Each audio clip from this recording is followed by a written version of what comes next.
छोटा था ना, तब मैं भी धार्मिक था।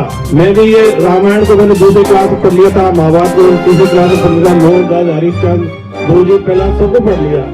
तो शुरू में तो मैं सोचता था मैं भी इनकी तरह मतलब भगवान को मतलब मुझे मिलेगा तो मैं भक्ति करूंगा। फिर जिस दिन जो कॉलेज में गया जब मुझे पता लगा ये तो काल्पनिक बात है, तो भगवान तो होता है, मेल ही नहीं खाता इनसे। अब मैं कहता हूँ किसान का, मेरे पिताजी किसान थे तो व्यापारी का बच्चा सोचेगा हमारे पिताजी तो व्यापारी हैं। तो इसलिए मैं यही कहूंगा, हर आदमी की सबकी परिस्थिति अलग अलग होती है। व्यक्तिवाद को अपने देश में क्या ज्यादा तवज्जो देते हैं, और व्यक्तिवाद से क्या होता है, फिर उसको व्यक्तिवाद करेंगे, फिर उसको महापुरुष बना देंगे, फिर भगवान बना देंगे, और खुद को दीनहीन मान लेते हैं, और वो दीनहीनता ही अपने कमजोर हो जाता है फिर उसे। देखो मैं बता दूं, मैं क्या सुनो बेटा आराम। मैं भी मतलब वैसे बताऊं तो मैं वाकई में गरीब घर से ही था। मेरे भाई तो पल्लेदारी करते थे, लेकिन मैं महत्वाकांक्षी बहुत था। छोटा था ना, तब मैं भी धार्मिक था। मैं भी ये रामायण को मैंने दूसरी क्लास में पढ़ लिया था, महाभारत को मैंने तीसरी क्लास में पढ़ लिया था, मोहनदास हरिश्चंद्र गुरुजी पहला सबको पढ़ लिया। तो शुरू में तो मैं सोचता मैं भी इनकी तरह मतलब भगवान को मतलब मुझे मिलेगा तो मैं भक्ति करूंगा। फिर धीरे धीरे जो कॉलेज में गया जब मुझे पता लगा ये तो काल्पनिक बात है, तो भगवान तो होता ही नहीं। तब फिर मैं तुरंत ही समझ गया चीजों में इसमें कोई दम नहीं है। तो एक तो क्या, मैं जुलाई से ही पढ़ना शुरू कर दूं, मतलब पहले दिन से ही पढ़ाई करो। जो अपने को क्लास में पढ़ाया जाता है ना, उसको घर जाके पढ़ लो। और उसके बाद में जो रविवार की छुट्टी आती है उसमें गणित को अंग्रेजी को एक्स्ट्रा पढ़ लो। और मैं जो 11वीं क्लास में था, पहले सीनियर थी, 11वीं क्लास होती थी, तो मुझे ध्यान है शाम को 11 बजे तक पढ़ता और सुबह 4 बजे जगता था। तो अपन को जो सब्जेक्ट कठिन लगते हैं ना बच्चों, उसको सुबह पढ़ा करो, सुबह जग के। देखो अपन को त्याग तो करना पड़ेगा। मैं मतलब बारातों में भी खास नहीं गया, कोई घर में परिवार में जो शादी थी ना वही अटेंड करी, नहीं कोई शादी में मैंने ज्यादा अटेंड नहीं करी। मैं तो फंक्शन में बहुत कम जाता। मेला भी कोई तीसरी चौथी में था तब गया, और मेले में गया तो एक पैसा लेके भी नहीं गया, क्यों ऐसे एक तो गरीबी, कुछ मैं खुद भी मित्र ही था, एक पैसा खर्च करता ही नहीं था, तो मेले में ऐसे चक्कर लगा जाता। तो कहने का मतलब यह है कि बच्चों को तो थोड़ा मित्र भी रहो, अपनी पढ़ाई में पूरा ध्यान रखो।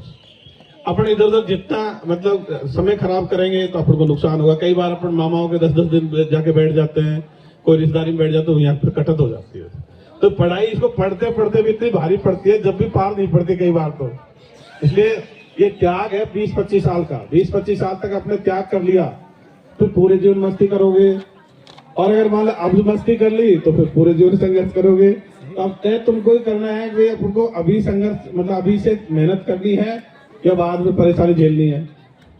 तो सब इनके अलग अलग होते हैं, लेकिन ये बेसिक चीज है, पढ़ाई मतलब रेगुलर पढ़ने की जरूरत है। धन्यवाद। ये सही है कि गांव में अंधविश्वास, उनके लोकल देवी देवता वगैरह उस पर लोग बाग हैं, लेकिन या कोई कब्र है मतलब उनकी दरगाह वगैरह उस पर भी आधारित है। लेकिन अब सब बच्चे जो पढ़ाई कर रहे हैं वो विज्ञान की, भूगोल की, गणित की, इतिहास की पढ़ाई कर रहे हैं, उनमें ये चीज़ आई नहीं रही है। तो इनकी पढ़ाई में कुछ नहीं है, मतलब इनकी पढ़ाई में कोई अंधविश्वास नहीं है, लेकिन वो घर पे जो परवरिश होती है उसमें ये चीज़ें हैं। तो बच्चों को तो ये बहुत अच्छा लगता है, उनको लगता है ये हमारी पढ़ाई की बात तो आज पहली बार कही है। तो क्यों धर्म ग्रंथों में तो ये बात ही नहीं है, कोई विज्ञान वाली बात है ही नहीं उनमें, तो कोई गुरुत्वाकर्षण बल, विद्युत बल, चुंबकीय बल, रासायनिक, इनकी बात ही नहीं आती।